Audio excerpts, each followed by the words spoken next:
Good evening and welcome to Defacto Review. We have here tonight Mogi Badra-Bontoy and Terence, the freelance journalist in Mongolia, Mogi of Cover Mongolia, and myself, Grace Brown. We are live on Facebook at V Television. You can also find us on Twitter, #Defacto, coming up on the program.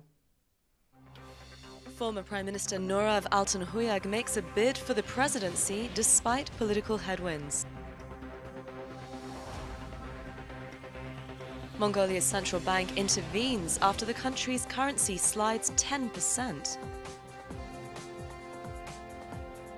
Going once, going twice. Find out the latest prices on Mongolia's state-owned enterprises. As the global COP22 summit begins, we look at the impact of climate change in Mongolia, where temperatures have climbed 3 times faster than the world average. And 3 miners trapped in Nilek are rescued, but what more is being done to ensure safety in some of the world's most dangerous mines? Joining us, we begin with Mongolia's presidential race. Just after the US presidential election has drawn to a close, Mongolia's former Prime Minister Nurav Altunhuyag has announced his bid to run for president next year. He made the announcement at a press conference earlier this week, where he also vowed to defend human rights and rule of law. Mogi, his party, the Democratic Party, haven't officially nominated him yet. So what do you think the chances are for him?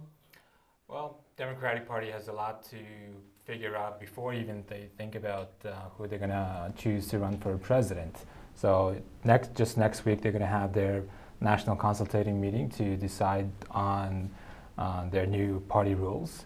And in December, they're supposed to hold their national congress to formally elect the new party chairman. So I think they have a lot going on before even they start thinking about who to choose to run for election. But it's interesting that the former prime minister made this statement. I don't think I've seen such a statement ever before, because you can't just choose to run for president. Your party has to formally nominate you first. And only political parties who have seats in Mongolian parliament can be able to choose a presidential candidate. So we only have 3 political parties in our parliament right now: the MPP, DP, and MPRP. Yeah. So for those of us who don't know what they are, that's the Mongolian People's Party, the Democratic Party, and the Mongolian People's Revolutionary Party. Right. And what kind of challenges do you think that he faces in getting this nomination? Obviously, when the party is sort of in an internal struggle to figure out which way forward the party is going to be. Yeah, given how few seats that they have after the recent election. This is obviously a good opportunity for the Democratic Party to do some major changes to how they are structured, how they are run, to settle finally on a political ideology. It's on paper center-right, but they never acted center-right ever in their life, maybe only the first time they got in parliament, which is in the 90s. So they have a lot to figure out before even start thinking about, as a united party, nominate a presidential candidate. Do you think that Mr. Altunhuyag has a decent shot at this? He's a prominent politician. He runs one of the biggest factions within the Democratic Party, which is the Polar Star faction. Yeah, he has a decent, he probably has, they say he has the most members in the National Consultative Committee as well. So, but obviously if the party changes, they might change some, the members of that committee, and depending on who becomes the party chairman, might have a better chance of choosing which person to run for presidential elections. I see. And Terry, who else do you think might be in the race next year? So pretty much from day one, when the Mongolian People's Party took power, The fact that Miogambo Ankbal decided to take the parliament speaker instead of the prime minister meant to a lot of observers he's probably eyeing that president's job. Yeah. Now, he's a former mayor of Ulaanbaatar, and so is another favorite to run, former mayor Battle. So it could be a battle of the mayors this summer. Exactly. So his role might be complicated simply for the fact that a Democrat has already announced his run, and there can only be one Democrat running, as Mogi mentioned. The other fact is his son was related to the so-called Panama Papers leak, That's right. which had him linked to, therefore, beforehand, undisclosed foreign bank account. And then, of course, the Mongolian People's Revolutionary Party has the opportunity to put forth a candidate, as they did in 2013. Whether or not they do, it remains to be seen. One person that could be chosen is Namber Ankbal, but that will probably be pretty difficult. He's still technically serving out a prison sentence he was paroled for. So while that's still occurring, legally he cannot run. I see. Well, it's certainly going to be a colourful race next year. Now, turning to the latest turmoil in the Tugrik, Mongolia's currency. The Tugrik plunged by as much as 10% on Friday. It's been very volatile against the US dollar in recent days until the central bank stepped in. Mogi, can you explain what the bank did? Well, the central bank has regular foreign exchange auctions twice a week, Tuesdays and Thursdays. But the Mongol bank did not intervene in the forex market for 3 auctions in a running. But then they suddenly decided on Friday to have an irregular FX auction and sold $72.4 at 2,450, and then also 73 million Chinese yuan as well, which they haven't intervened at all in the last 3 auctions. So it's kind of interesting why they did that. They just the day before on Thursday did not intervene, but on Friday they decided to suddenly hold an auction. Yeah. It could be related to the cabinet meeting on Wednesday, where the prime minister ordered the finance minister to come up with ways or study how to stabilize the currency. So they could have, the cabinet might have pressured the central bank to intervene in the market as well. But the central bank has not been intervening at all, and they partly, I think, they haven't been is because the foreign exchange reserve has been dwindling for a number of years now, and $1.2 billion in reserves equals to only 3-4 months of imports. Yeah. So central bank, as a central bank, needs to have a stable amount of foreign exchange reserves. When it's not clear when the next when the foreign investment might return, it's not clear if there will be any kind of an economic bailout with the IMF. So when these things are not clear, perhaps January, it's prudent for the central bank to be not intervening all the time. But it did create a panic on Friday in the morning where big panic, where as you said, 10% drop, and even in the black market. Rates were crazy. Just in the afternoon, the bank started selling foreign exchange because they just came out of an auction with $72 million. Yes, that's right. Terry, I think you know a little bit more about the rates that the Tugrik has reached. I mean, earlier this year, it was actually the world's worst performing currency. For the month of August. Yeah. And what was it trading at roughly on Friday? So there was a lot of volatility in the Tugrik on Friday morning. Actually, at 9 a.m. that morning, the Bloomberg terminal stopped transmitting data about what was going on, and even commercial banks weren't doing transactions. Where we did see the activity was in Diamond Shark black market for currency. This is basically just a street where there's a lot of shops for trading currencies, and people walk around with giant wads of cash and they'll do exchanges right there on the spot. So there was a big jump from 2,400 to the dollar to 2,700. Yeah. And then if you actually got to the point where if you wanted to buy dollars, it went up to 2,900. So there's a lot of volatility right there. Yeah. And then it dropped later in the day to below around 2,000, I saw. Wow. So the seems like the That's when Mongol Bank effort right. So worked. probably, the banks got 72 million, and then people got the dollars from the banks and went to Namisharga to do some hedging on or margin trading on the.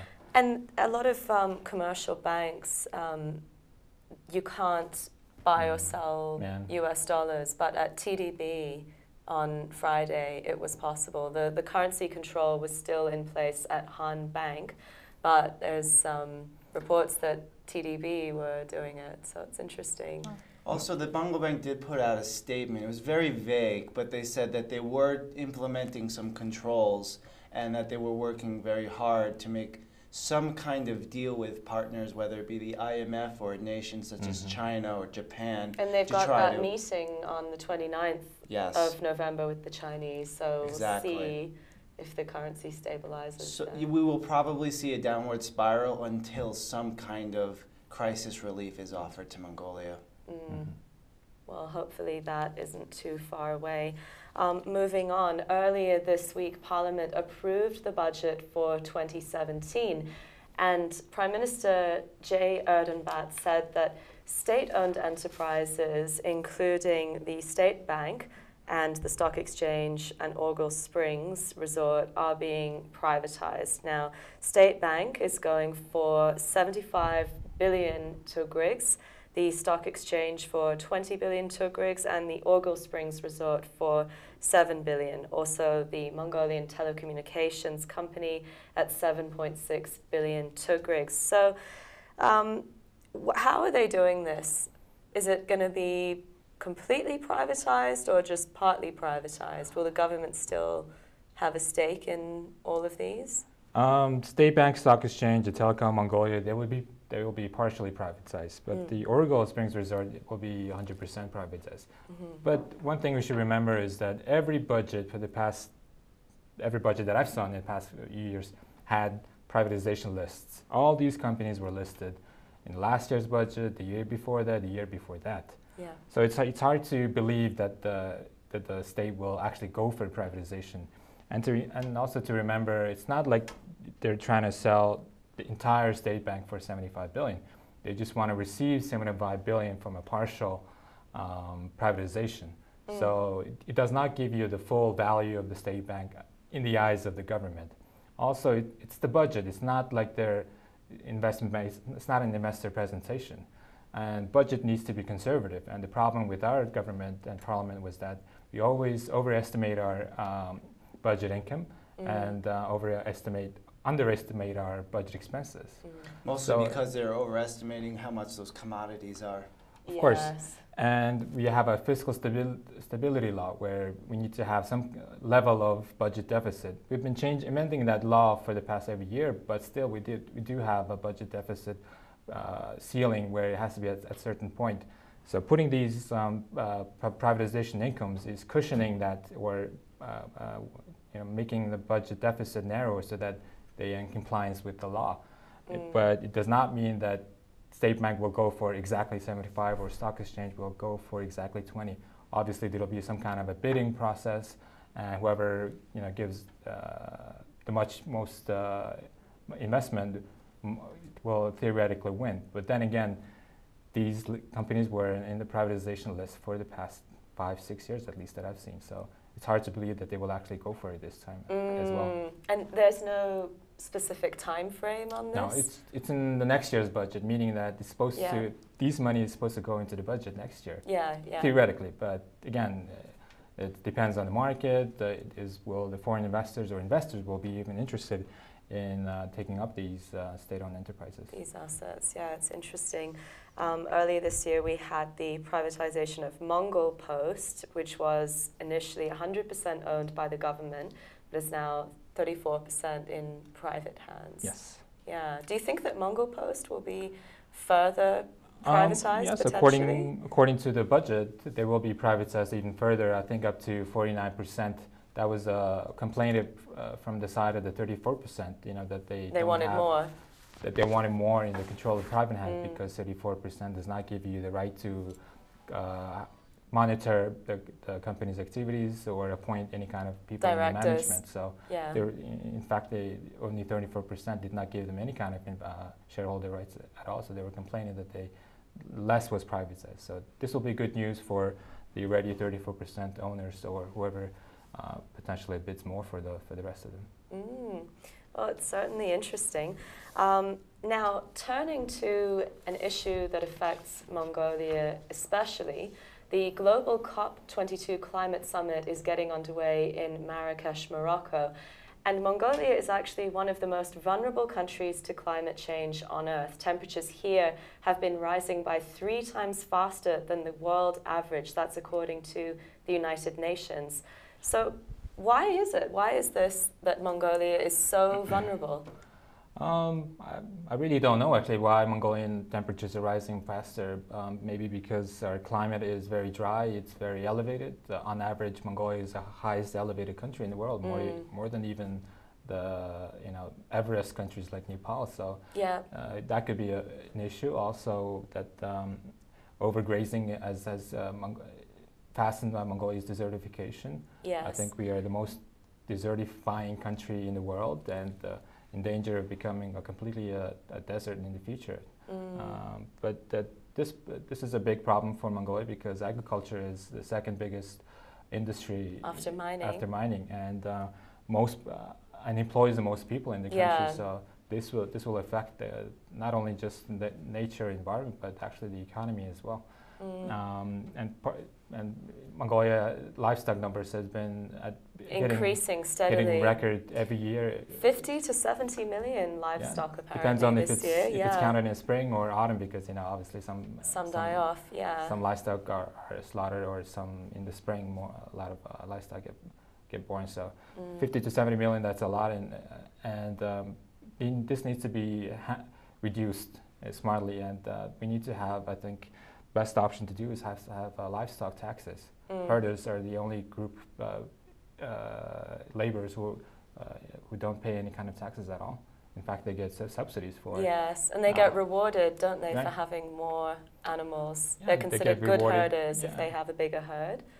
They get rewarded for how many goats they have, how many livestock they have. So it's not a healthy economic policy to have. So you need to put a tax on livestock, decrease the number of livestock, increase the quality of the livestock, and also put in some kind of mechanism to control how the lands are being grazed as well.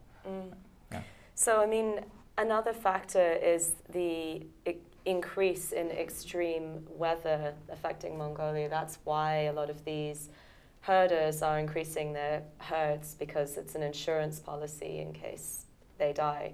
We're seeing more summer droughts, more harsh winters or dzuds. Apparently, according to a German scientist, that this winter could be the coldest in 100 years for Mongolia. Oh, I mean, tell me that's not the case. Last winter was freezing. We had temperatures around -50 in some parts of the countries, and about 1 million animals perished. So. Well, I hope you got your warm coat, because according to this researcher, Dominic Young, he was working with the Mongolian Research Center for Hydrology and Meteorology, and he was predicting that it would be the coldest in the last 100 years. I'll point out that superstitions say that this would be pretty bad. Mongolians believe that the year of the ape, which began last February, will mean that it's going to be a pretty difficult winter. But what's more important when it comes to livestock survival rates is whether or not Mongolia is prepared with its animal feed. So last year there was a drought which really exacerbated this situation. Fortunately, the government was able to respond, and they did get enough feed to herders for emergency supply that it didn't get as bad as 2009, 2010, where 9.8 million animals died. Yeah. So looking at this year, we have about 284,000 tons of hay, but that's still a big gap because Mongolia needs 1.2 million tons according to the government. Yeah, so they've only got about a quarter of what's needed to get through. A little less than that. Yeah. Sixth or fifth.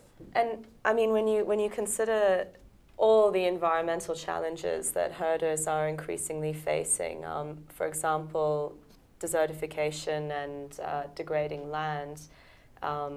In particular, about 70% of the country's land is being degraded. Well, so right? yeah, the According UN to Environmental Agency has said that 70% of Mongolia's 70% of Mongolia's territory is being affected by desertification or land degradation. It's pretty serious, and about a quarter is turned to desert, right? Yes. Yeah. So there's a lot of, again, Mongolia is considered one of the most vulnerable to the effects of climate change, and it's heated up faster than anywhere else in the world, rising 2 degrees centigrade in the last 70 years. Which is, I mean, it's actually above 2.1 degrees centigrade already, which is that critical global threshold that world leaders promised to try and avoid in Paris last year. So the situation here really is quite severe.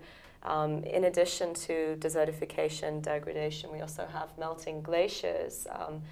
In particular in the Altai mountain range, some of them have lost 30% of their ice in the last 70 years. So, and the problem with that is, a lot of that is the source of water, and the herders are finding water more scarce. Yeah, yeah.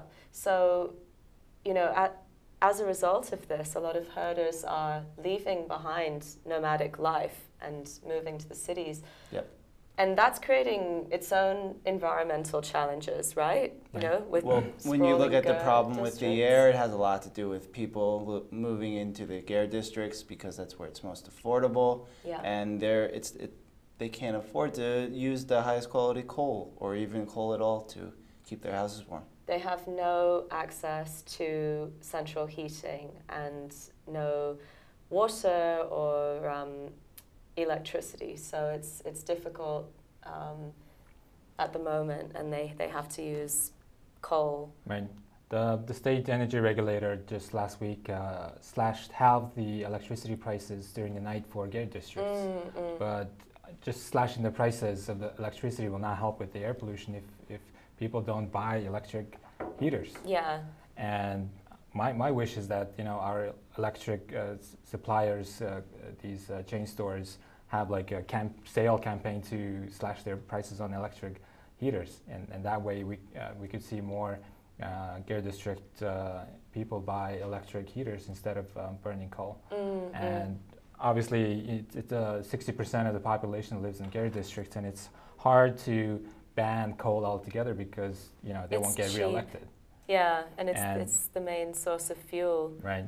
But we need to have a drastic measure to fix this issue because, you know, for the past 20 or plus years, we have had these kind of world-beating pollution in the winter. And I think entire generation 80% of which comes from these household stoves that are being used in Gers. We could have potentially 25 years worth of pollution, and I'm not sure how much the health ramification of this might. We probably will only understand it in the next 10, 20 years, where entire kind of population of the city has some kind of a health problem, and that obviously will affect the healthcare system, which, you know, would probably reduce the number of people who work in the labor force as well. So this needs to be handled right now, or our entire country might be jeopardized because of this. Yeah, well, the United Nations Children's Fund actually found a direct correlation between air pollution in Mongolia and babies